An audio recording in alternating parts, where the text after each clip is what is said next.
thank you to everybody for joining us at Open House today.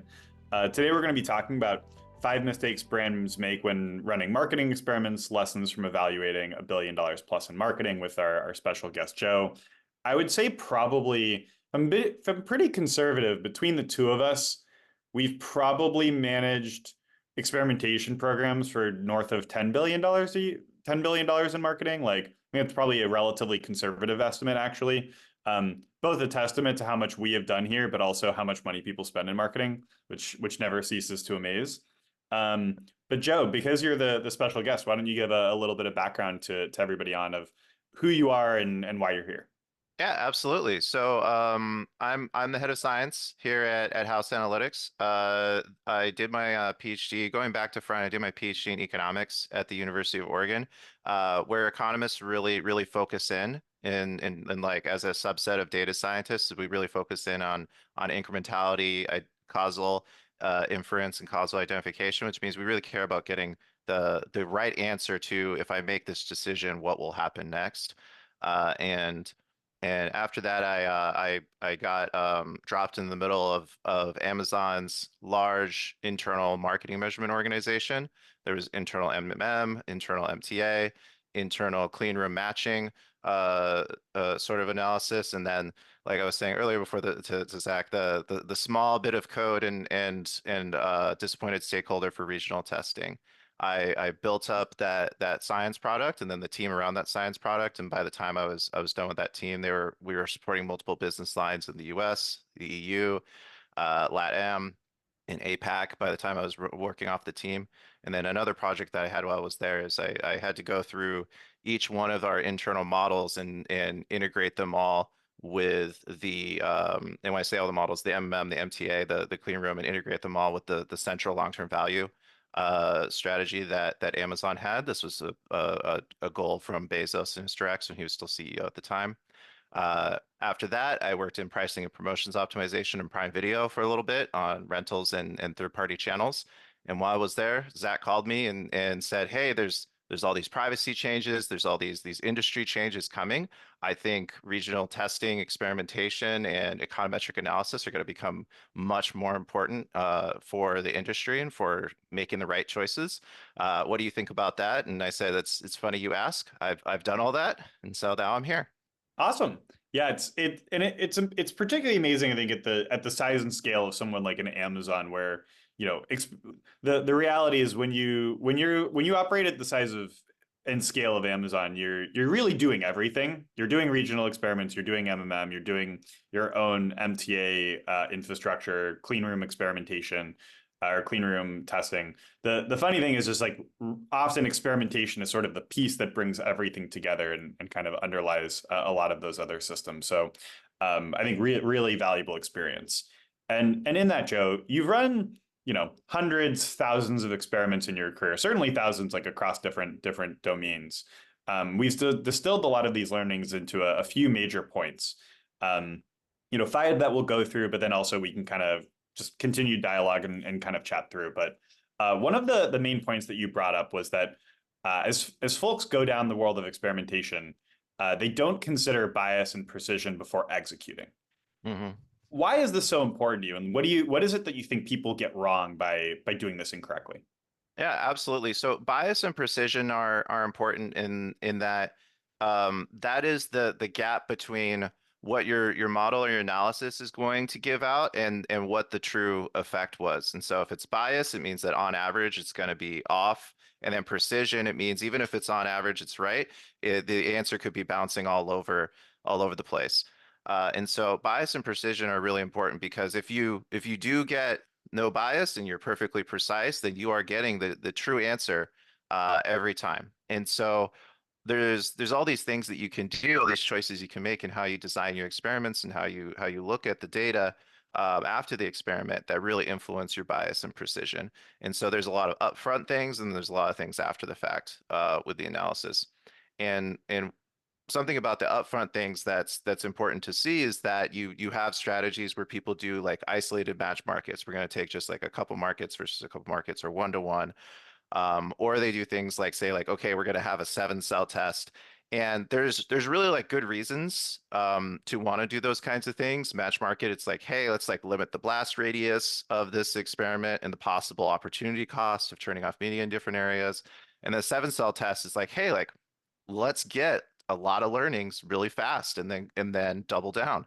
And the challenge that you run into is that there's not a sufficient, often not a sufficient enough sufficient amount of analysis of like, hey, like how biased or precise are the ways that we're going to be going about this and the ways that we're designing this test. And like a great tool that you can that you can do to up level is look at, okay, let's just pretend that we're doing this analysis, but on when we aren't actually running a test. Let's like look at the data when we set it up this way. This is called a placebo test, like in drug trials.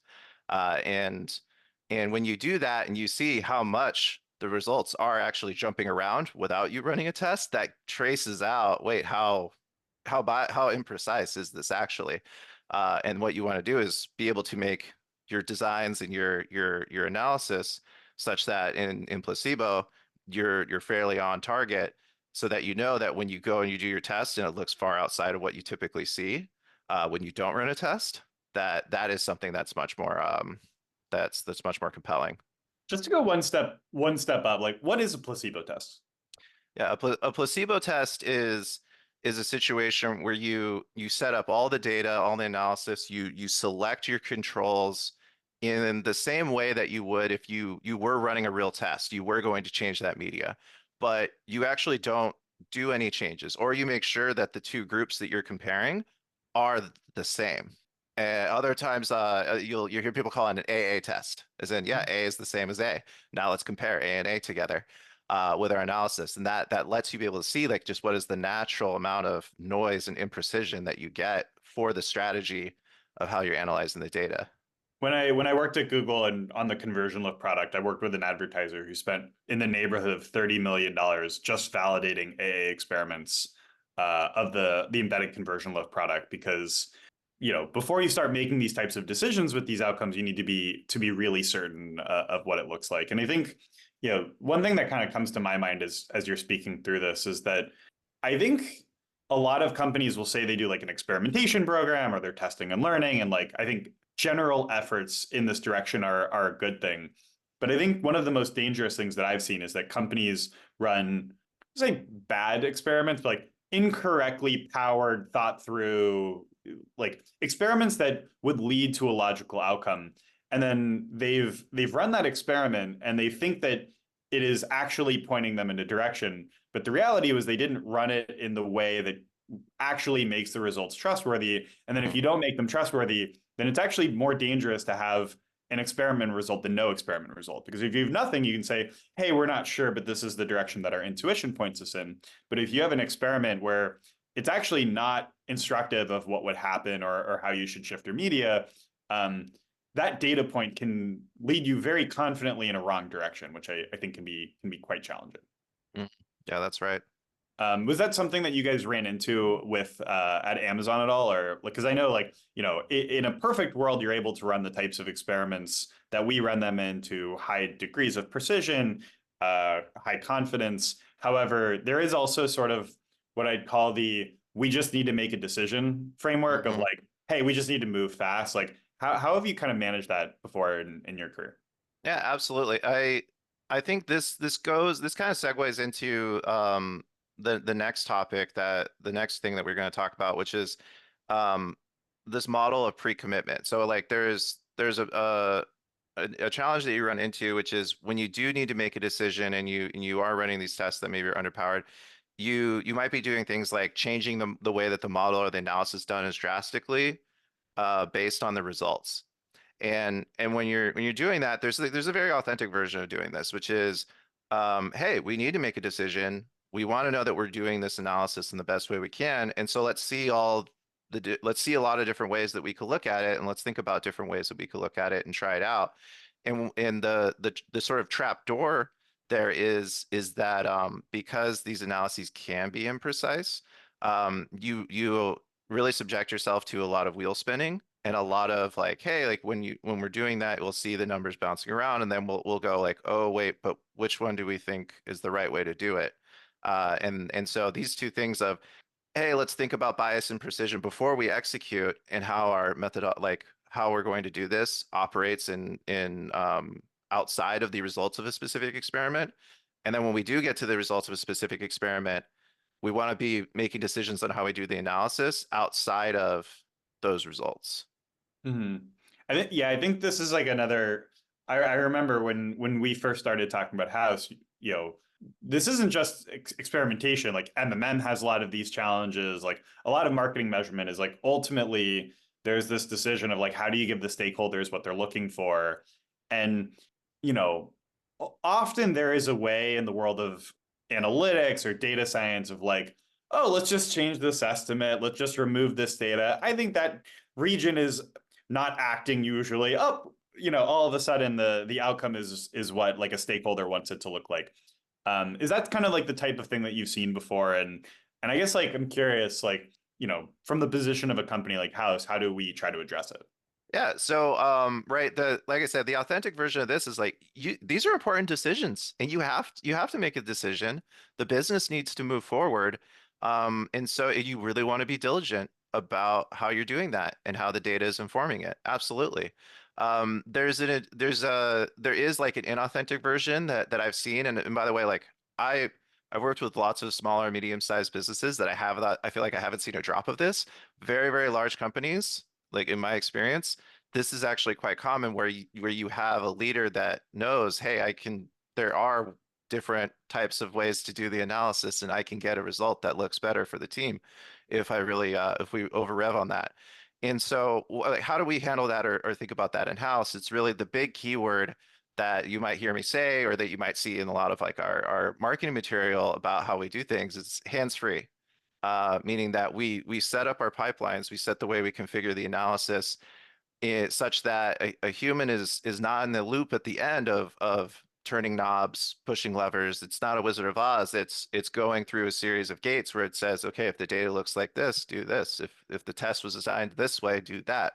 And so that like outside of any given result or situation, we know that in this scenario of how the test is set up and how the data looks, we do this, and that's it. Yeah, I think that's really beneficial from the extensibility and the usability of these types of experiments. I will say, on this call, like it's also one of the challenging thing, probably one of the places where if I had more hair, I'd be pulling it out, or you're pulling your hair out of like ultimately the challenge is um, often when you go with that framework, you lose some of the, hey, what about this? What about that? And you'll get experiment outcomes that are very surprising to the customer or to the end user. And I think like a fundamental challenge in the world of experimentation is that you actually generate the most value by showing something to Yes. people that they didn't expect.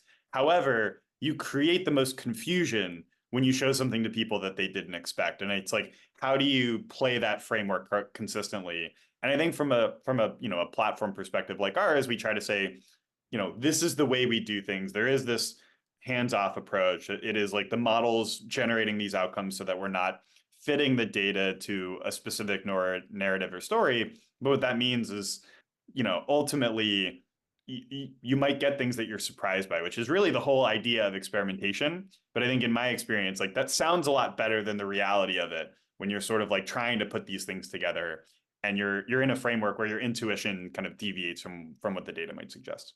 Yeah, I'm so happy that you brought that up because that reminds me of when I'm coaching analysts or scientists that are getting going in this area and they're running into those situations of like, hey, this is a very surprising result, and there can be a lot of, there can be some stress or it could be confusing. I remind the analysts, this is the point where you are adding the most value.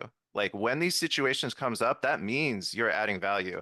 And analysts, if you are always seeing the things that confirm everything you are already doing from an analytics team, that analytics team is from a really high altitude perspective is not adding value. They're only adding value if they're giving you the information that allows you to see, oh, I can go down the left path and that might be better than the right path I was going down. Mhm. Or even just like the confidence of it, of like, we think this is the way to go, but being like, no, absolutely, we've run several experiments.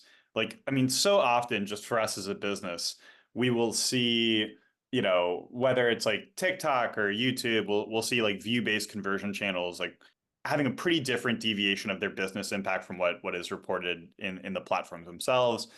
Brand search is like another common example of this, but you see those really big differences, and being able to really confirm someone's hypothesis or say that, hey, actually the other direction is interesting. You could test into it or test at like different spend levels. I think can make a meaningful difference in the business. But ultimately, I'll say like these systems are generally only as good as the data that kind of comes into them.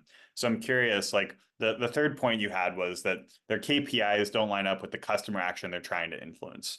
What does that mean, and how do you think about it? Yeah, so what I mean there is that when you're looking to test some media or some action that you take and you want to see the influence of it, you're observing what the customers do in response within some time frame. And so the data that you're observing, you want that data to line up with where you think the customers are in their journey when you took that action and then what you can see. So like an example of this is in subscription businesses. You might be looking at KPIs that happen a month after the immediate action the customer takes. Like they start a free trial and then they convert to paid 30 days later. Or if you're doing analysis on, okay, I did something that should influence customer actions, and then I'm looking at the paid subscriptions within only a few weeks. You're looking at paid subscriptions that happened much earlier in that customer journey before what you did. And so doing things like we call this lagged KPIs at House, doing things such to move back, like, okay, we're going to analyze that data a little bit later, taking into account that this time lag in the customer journey happens. This also happens with like, hey, high AOV, high commitment types of products where there's a longer customer journey, and when you're looking in the window of a couple weeks or a month, you might only be capturing a small portion of all the different kind of follow-on activity that you might have. So you could do things like post-stream windows. You could do things like looking at signals, a more short-term engagement, and move forward that way. And another example of where I've seen this is larger multi-product businesses. If you have multiple different products that have multiple different sort of ticket values, there's high ticket, low ticket, and you might be wanting to just look at the analysis like, yeah, top line revenue, which is great. I have some media that's trying to drive the lower ticket items. You also, it'd be very good if that media had some halo effect. You introduce people to your brand. They went on the website. They saw, oh wow, they have this other higher ticket stuff that's really interesting to me. I'll pick it up. It's very valuable if your media driving lower ticket items actually does end up having this halo effect on your higher ticket items. You want to see it. But if you're looking at the top line impact, then it's going to be hard to see that signal of the low ticket impact within the overall noise of the top line revenue. So if you're in a situation of a multi-product firm, that it's really helpful to segment out KPIs of like, okay, revenue on this category, revenue on that category, and focus in first on, did we drive the revenue of the category of product that this media was targeted at? And then in addition to that, do we see any halo impact as well? Because that signal to noise ratio value add is going to make that decision much more precise after. Yeah, I think this is something that like I've seen so much in experimentation. Like, I've worked with like automotive manufacturers and some of these like really complicated businesses where a consideration cycle might be 6 months or even a year, and ultimately, there's sort of like a defeatist attitude of like, well, how do I know if anything even works because it's on such a long time scale. You have like variation issues and like trying to evaluate with an MMM.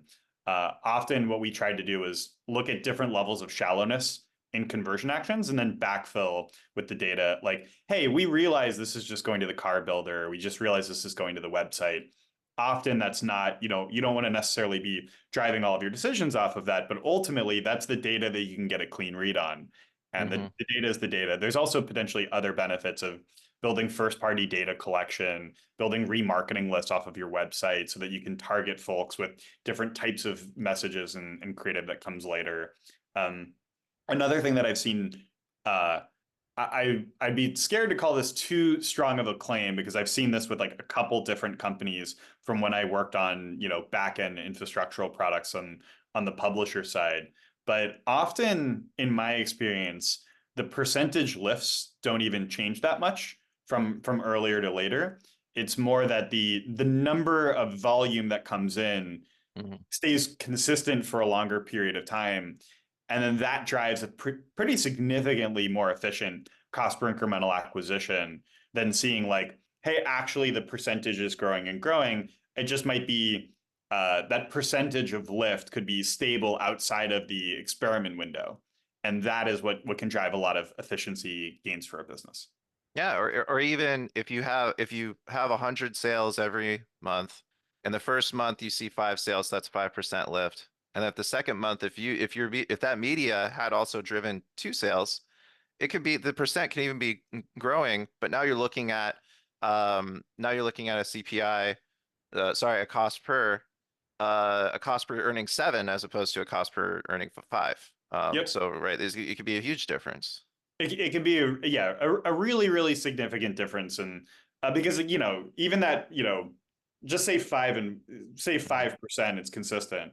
um the counterfactual or the control was also driving some sales as well, so it's like that percentage can be relatively stable, but exactly you said, like the efficiency of often when you're dealing in small data or like small numbers, kind of the way you do with experiments, the difference between 2 incremental sales or 5 incremental sales, it can be a really significant deviation. And I think this is one of the general challenges. Like I know, like, this is not the topic for this webinar, but Meta just announced an incrementality attribution product, and we at Google try to build incrementality based bidding products.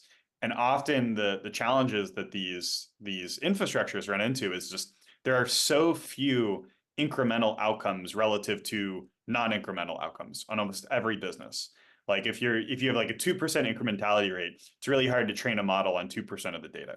Or you have the signal from this very, very small sets of users, and you try to make these very broad leaps from it, but it may or may not be the case.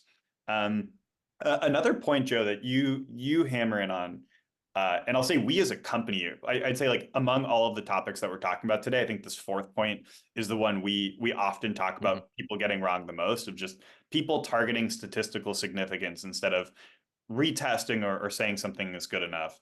I can tell you just in my own personal experience, like I've probably worked with in the neighborhood of 300 advertisers asking me whether something was statistically significant. And I think it was the exact wrong question. How is it that you think about this, and ultimately how we think about it here at House? Yeah, it's the I got a lot of heartburn for a significant period of time trying to use statistical significance to help make decisions. In my experience getting going in marketing measurement, because very often you run into situations where, we're looking for a return on ad spend of 2 or 2.5, and you get that, or you get something even higher. But then the p-value, which is if in statistical significance, you do the statistical analysis, and the computer spits back something called a p-value. If it's less than zero point 0.1, it's not statistically significant. And the statistics textbook and the stats 101 classes tell you that means we cannot reject that there was no effect. And then many times then people say they're like, okay, so that's like we can't say that this did anything. Wait, I wanted a ROAS of 2.5, and your analysis says a 3, but now you're telling me the 3 is actually a 0. Um, what's going on here? Okay, let's run the test longer so we get statistical significance, and it causes lots of wheel spinning. And something I thought about, and something I'll reveal a little bit about my background is I mentioned I did my PhD. Before my PhD, I played poker professionally. So in between undergrad and grad school, I played poker. And I was thinking about how poker players make decisions in fairly similar contexts of like it's a very complicated situation. You don't have all the information. You just know that there's some expected impact of you making a certain bet or a certain play. And so how do you go about that? And it really does come down to what is the expected value and what is the range of returns that you might see based on what your analysis tells you. And you're going to go for the thing that has the higher ROI. When you have a limited set of options, you're going to go for the options that have a higher ROI. And so poker players, then also you'll hear like in the investment community, you never see talk of statistical significance, you see talk of expected value. in the expected ROI of things that they're doing.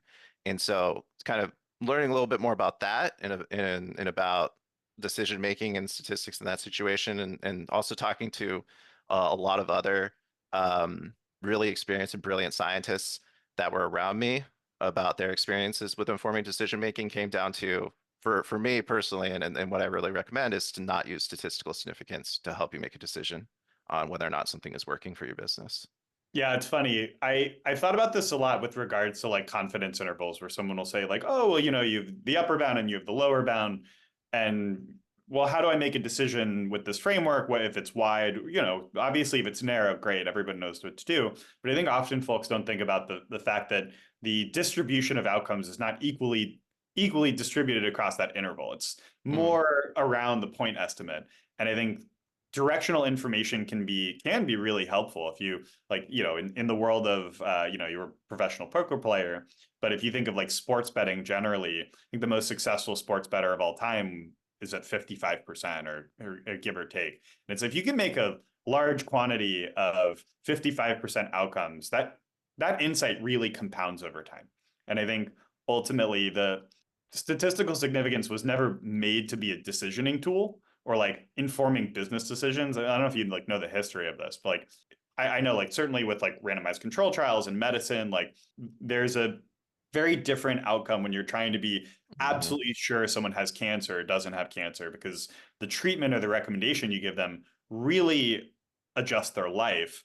Whereas applying that to something, whether it's like marketing measurement or even just the decisions that businesses are making, often we should be making 70% confident decisions, 65%, 80%. Like that is actually a really good corpus of information to make a decision that helps the business rather than saying, well, if we don't have statistical significance, we have nothing.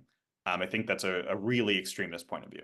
Yeah, if you well, exactly what you're pointing out, a lot of the like really heavy leaning on the statistical significance in the academic community is coming from what is their context that they're operating in. It's like, yeah, they could be talking about drug trials. In my background in economics, we're talking about how the social security system ought to work, right? And how does Medicare as a whole got to work? Like those are very important decisions that we want to be very confident in making. And also when we're taking those answers and writing them down, like this is a fact about how this thing in the world works. Like those are very big claims, and there's big downsides to getting it wrong. In marketing, we're talking about if we spend $1 and it does zero, we only lost the dollar. And so if we're talking about we have a ROAS of possibly three plus or minus a wide band, and then if it didn't do anything, you only lost $1. That's a whole different ball of wax. Yeah, I have worked with advertisers before who had the very strong philosophical point of view of they'd rather spend $1,000 on someone to drive an incremental outcome than $1 on someone who is going to sign up anyways. And like that sounds great. The reality is, I wish any system were good enough where you really know what every individual dollar is doing. And you know, since that time, I think privacy regulation has only made these systems harder, which impacting like user-based conversionless studies where they're not as reliable or you know have the infrastructure that they once had. So the last point you made, Joe, and then I'll wrap up and we'll go to some quick Q&A. But the last point you brought up was that they don't like you know issues in with these experiments is they don't discuss together ahead of time which attribution and incrementality disagreeing would mean for the decision making. So like when attribution and incrementality disagree, what is sort of the framework of decision making that would be helpful going in? Like, what would love to know any of your thoughts here. I think there's coming to a framework, and there's a framework for decision making that I think would be very helpful. And there's also I think the really valuable step of before you see the results, like just talking about it. And I'll tell a story of something that I've seen happen. And then I think I've seen it multiple times. There's a very large brand that I was working with, and they went and did an incrementality test on their brand search, and they got this is fairly common for many large brands, is that they find almost no impact on their brand search, and then actually go and retest it. So that's the thing, is like, well, statistical significance, we don't want to make the decision there, but we want to be more confident. And it's like a great way to be more confident is to roll it again. When you completely roll it again, your certainty multiplies, it doesn't add. So they roll it again, and they get a zero again. And so they decide, okay, we're going to make really big cuts to our brand search. And their agency goes, well, but we're benchmarked, we're held accountable to a particular CPA that is coming from the attribution. And that blended CPA for all the things we're doing, actually, the brand search is the only thing that's below that. So the only reason you per our agreement of how the agency is working, the only reason we're even doing things that are not brand search is because we get to like use brand search to pull that blended CPA down at the end of the day. And so we can't give up brand search. And there was a lot of swirl, and the swirl really came down to like there wasn't a discussion ahead of time that like, well, on the framework of how we're going to make the decisions and how we're going to hold each other accountable. And so they went and we worked that. And then once they started doing that over the course of time, doing more incrementality tests and looking at that, they started to see there were things that they thought were working that weren't working. And there's a really great phrase that Olivia, our colleague, uses in situations like this. It's hey, like it's time to sharpen the pencil. Like let's see what other different ways we could be approaching things. And then over time, that brand started to see much larger incrementality lifts and started hitting the level of cost pers that they wanted out of incrementality. And so it was a really amazing arc where they were actually very heavily invested in something that turned out to not be incremental for their business. And over time, got to be able to learn what are the things that are incremental to their business, and what does the creative have to look like? What does the media have to look like? And it's really great to be able to see that sort of evolution. And so I think like going back to your question, Zach, of like, okay, what is the framework? Attribution is a very great starting point. Then finding the places where you have your biggest bets and going and setting yourself up to be able to get incremental results and test in those biggest bets so that you can then understand, okay, what is this relationship between how incremental this thing is and then what the attribution is telling me? And then once you understand that relationship, which is not going to be permanent, right? These platforms are changing all the time. Customer expectations are changing all the time.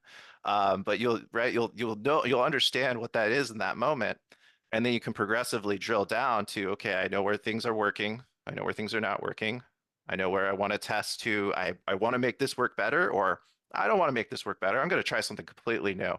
We're not gonna. There's not really much buttons or levers that I want to push in brand search, but we tried YouTube for the first time, and oh my gosh, that was so incremental. Things like that. Yeah, I think you brought up a lot of good points. Sort of from my perspective, not all data is created equal. Like there's a lot of reasons why folks, whether it's attribution or MMM, whereas folks are running high high powered really top end experimentation to get like a source of truth that can potentially even like we have customers who will either calibrate their MMM with our results, they'll calibrate their MTA or their platform reporting, they'll make other adjustments because this is sort of the source of truth data. And that is why it's so important to get it right. I actually think like a really bad outcome is that companies rely on lower powered experiments, lower quality. Sometimes I see like folks doing match market testing that I had done 10 years ago. And uh, what that will just mean is they'll try to use that as this very definitive causal data point to inform those other models. But if that analysis is incorrect or the outcomes are not reliable, it will lead to companies going again like using the wrong information to go down a very uncertain path with certainty. And I think that therein lies like the conflict of how folks should be thinking about high end decision making. Hmm. I zooming out, there's a great story from my time at Amazon that I heard about there was lots of disagreement and tension around how a lot of like incrementality and causal inference was being used at Amazon that got escalated all the way up to Jeff Bezos. And what Bezos said at the time is like, hey, like, there's flavors, there's this and that, you might there might be winners and losers across these different analyses, but we need to commit to doing this because the companies that do will win. The companies that don't will lose. That was the call that he made when it went all the way up, and so that's how all that stuff continues on in Amazon. It's funny. I mean, that comes down to a lot of why I wanted to found House was I saw how top end companies were doing this really, really well. Companies like an Amazon or like a Netflix. And you just think of like, if these companies are able to dedicate the resources into doing the stuff really correctly, getting the right information, actioning, decisioning on the right information, outside of the resources and the scale and the money, they have this other really significant toolkit advantage where Mhm. that not everyone would have access to. And it didn't like my thought should be that, you know, why folks like you and I are working here and the amazing team behind us at House is that these tools should be available to everybody, not just to the Amazons of the world. Because exactly as Bezos thought, like companies are going to succeed as they lean into these tools and it creates a big risk in large businesses to go in a different direction when the data should actually be suggesting one way. So I'll say like this was really awesome, Joe. I mean, really appreciate all the insight. Like, you know, for better and for worse, you and I have learned a lot of these lessons the hard way. A lot of Yeah. anguish, a lot of pain. I can say, and you know, even for folks like us, I mean, you know, going back, like Joe is one of the very first people at House.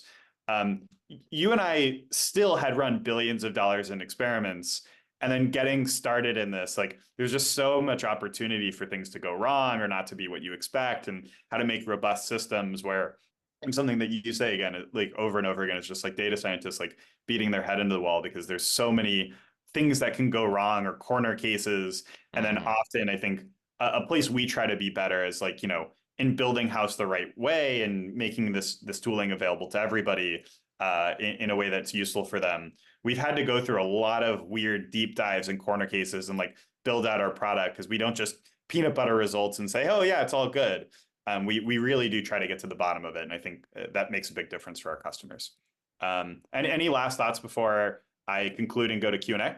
Yeah, it's just you talking about the pain and the edge cases and all that. So you I think Phil has been on this before. You know, he's a principal economist here, and you see me. You might see how animated the scientists are about these topics. Is because, like you said, we've seen it before. We've seen the pain, and we also we know and are very excited that we get to see more and more edge cases and we get to see more and more like gotchas and look around the corners more here at House than even we were able to do as an internal team. Like we have just like amazing engineering partners. We have scientists who have seen a lot of things before, have envisioned like, hey, this is how we could handle this at a large scale. But even in an internal team like an Amazon or a Twitter or a Google, like could not get the resources to do it, to really take that to that level. And here we said, yeah, that is what we're here to do. And so that's why when you see the scientists come on open house, you can see we're really excited because we know what the possibility is here. Yeah, I'll say like as you know, advertiser side scientist team, you only have access to one corpus of data, Amazon's data. As somebody on the publisher side, uh, our goal was to make money from our customers.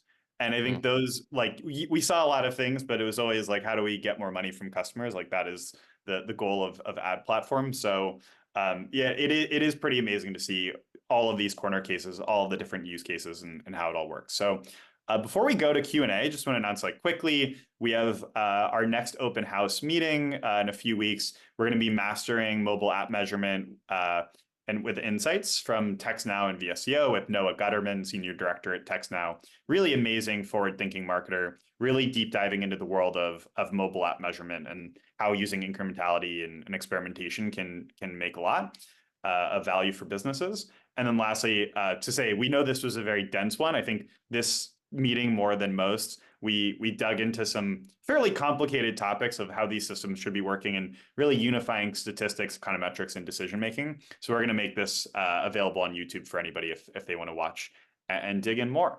So with that, Joe, we have a couple quick questions. Um, First one, I think you actually have some pretty interesting background of.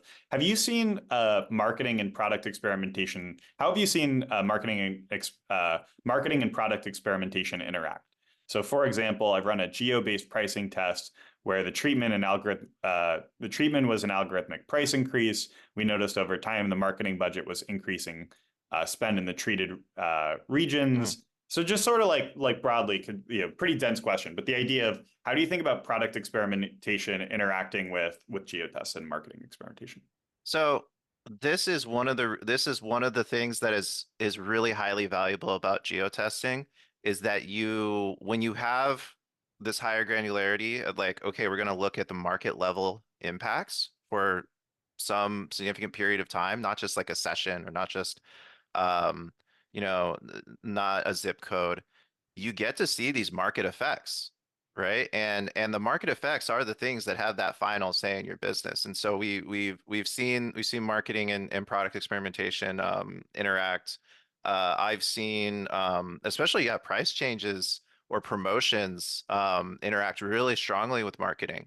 And so that tells you something very important, which is the complementarity between these things can be really important, and that should that can really influence your decision of what tests should happen next, or as I flex more into say these pricing strategies, what do I have to be conscious of could be happening from a marketing, or what does this change for marketing now I might actually the marketing ROI might be higher in these other places. Do these price changes now mean that I could also change the marketing budget and have a much higher return? So definitely have seen that before, and definitely seen that it can lead to some unlocks for the business.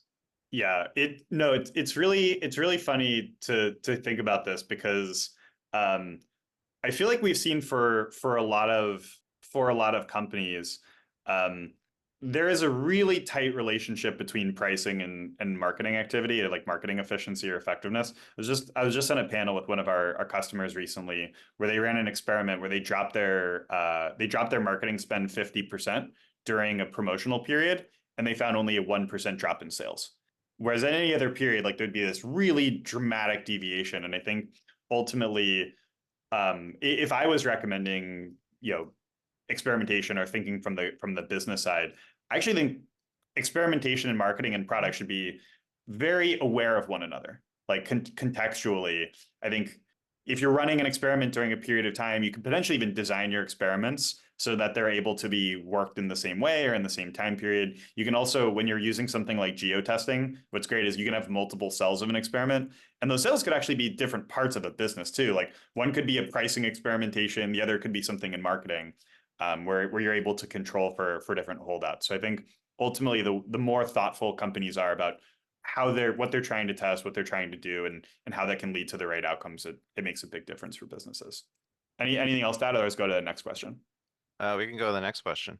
Cool. So, very good question here. Since you suggest not focusing on statistical significance, how do you make sure that your results aren't totally random or at least somewhat reliable? Yeah, so there's this goes back to I think the first and second points, which is really trying to clue into the bias and the precision of the analysis you're doing. So how if you do these AA tests, which should be essentially free, like we run thousands of these for every customer very regularly. The design experience that our customers go through is looking at a really nice UI that is trying to filter through and make understandable what the baseline noise is and baseline precision looks like. And so when Zach say like mentioned like, hey, like this isn't 55, this could be a 55% bet or a 60% bet.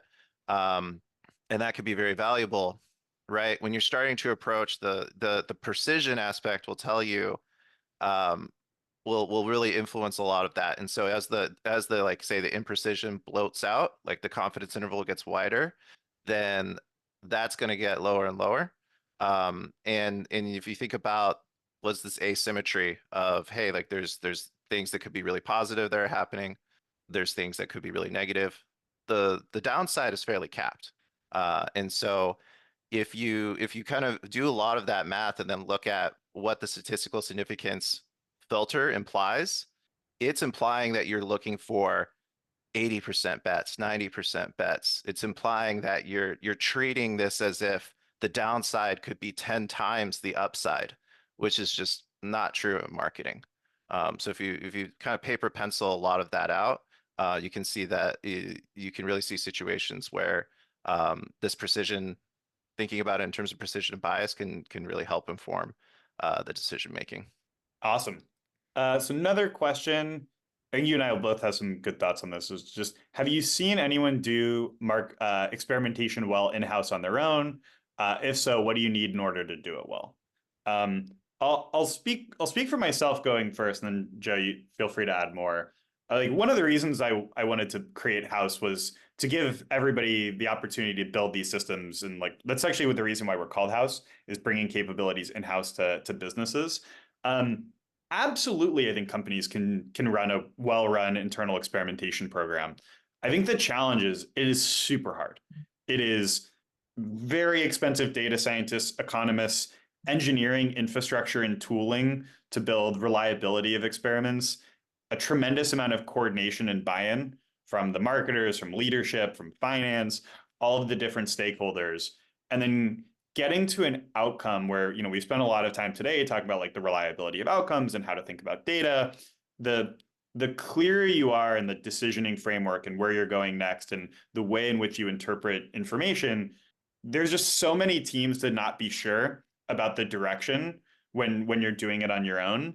So and then there's going to be the other just inherent challenge of when you're a company and you're doing everything on your own, like there's yeah, that is a great thing to be doing. But there's going to be so many situations where there's a corner case out of left field that you've never encountered before and how you deal with it. So I think my general take is that absolutely companies can do this well, but I think I would go in with the idea of how expensive it's going to be, both in terms of money and time, opportunity cost, and pain might not be the right word of like, there's just going to be a lot of like figuring stuff out. Like, I've heard companies talk about the concept of a pioneer tax before, and just understanding that there's a fairly significant tax.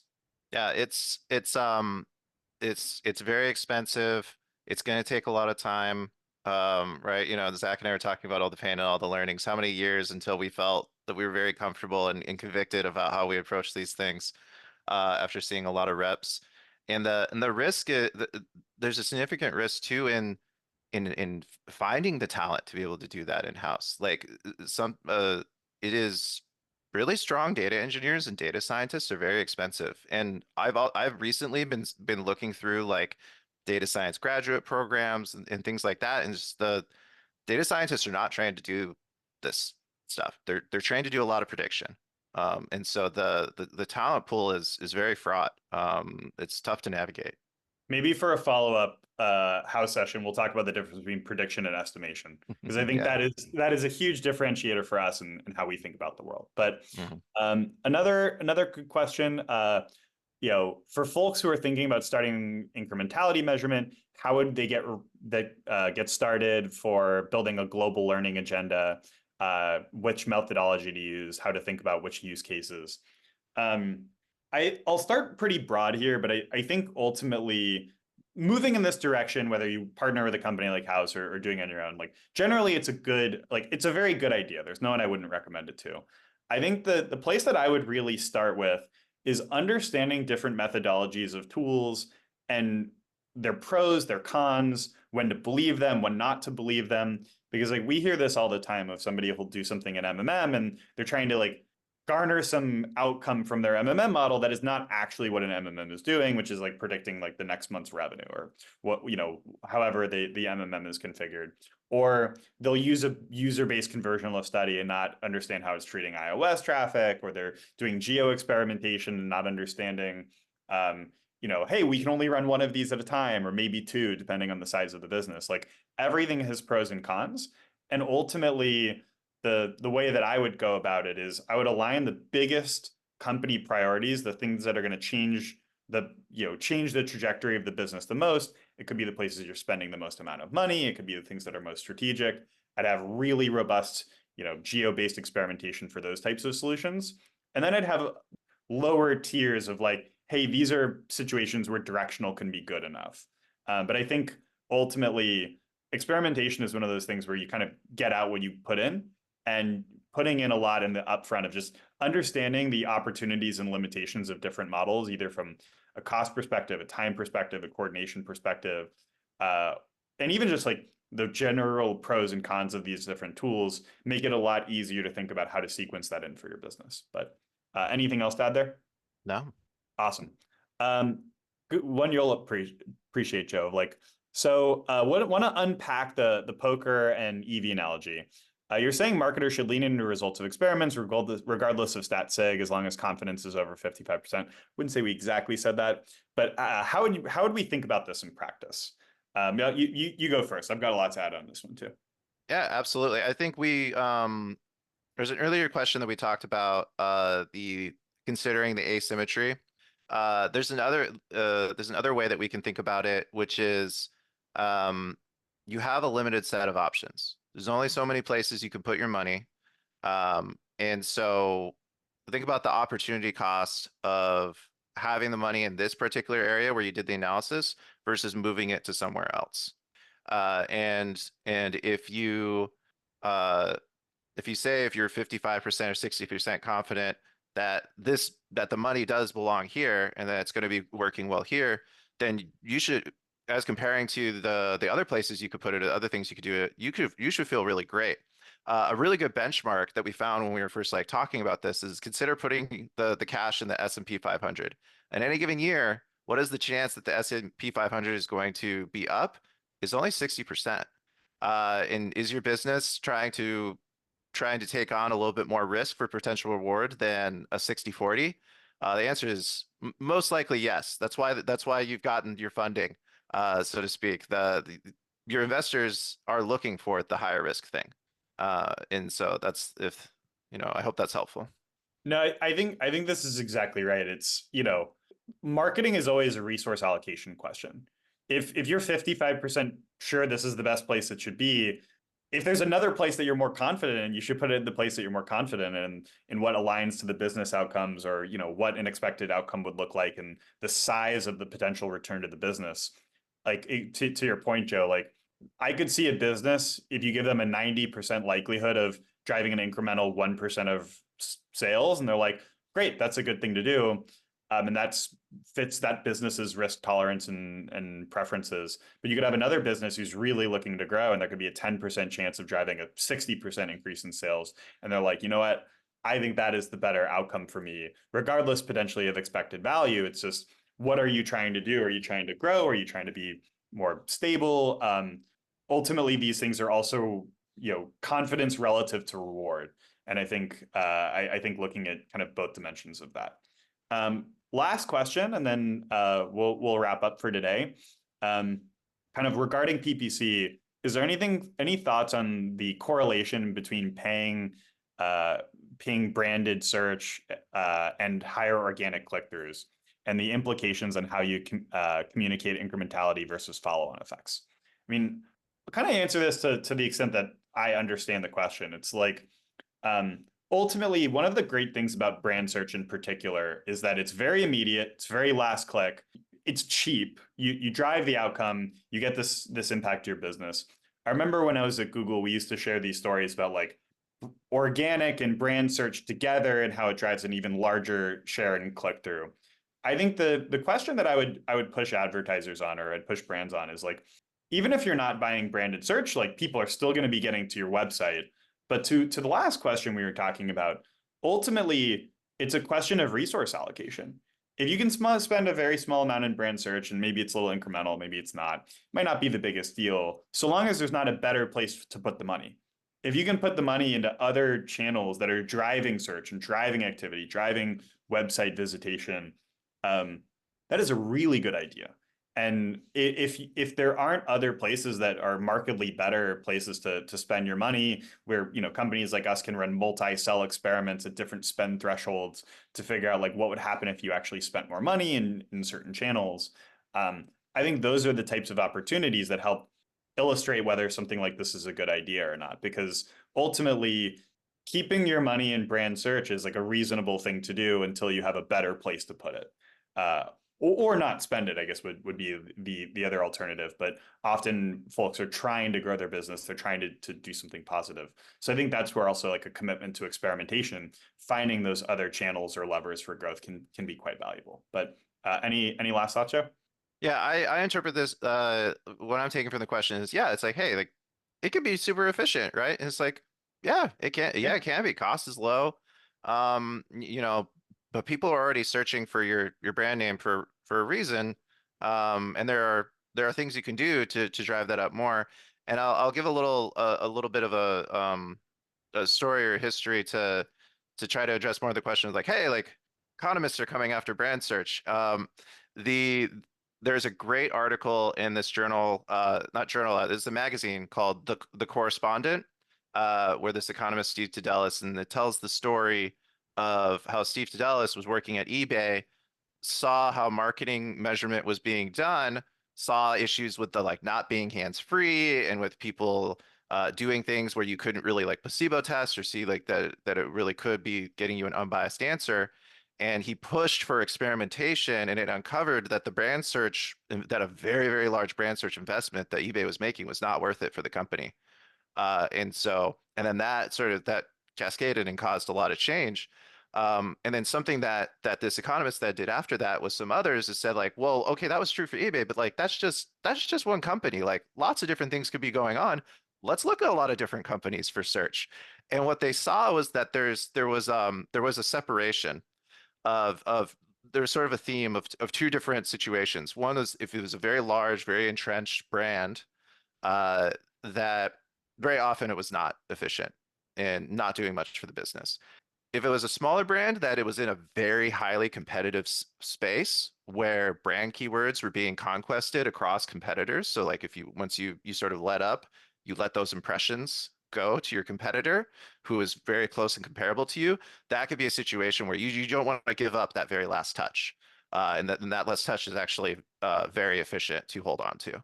Yeah, no, I think this is this is great. And it's funny, we at Google we notoriously just call that the eBay paper.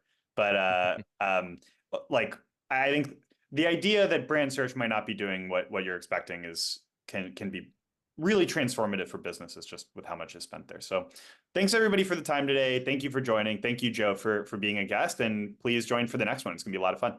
A lot of fun. Thank you all. Have a good one. Awesome. Thanks everybody.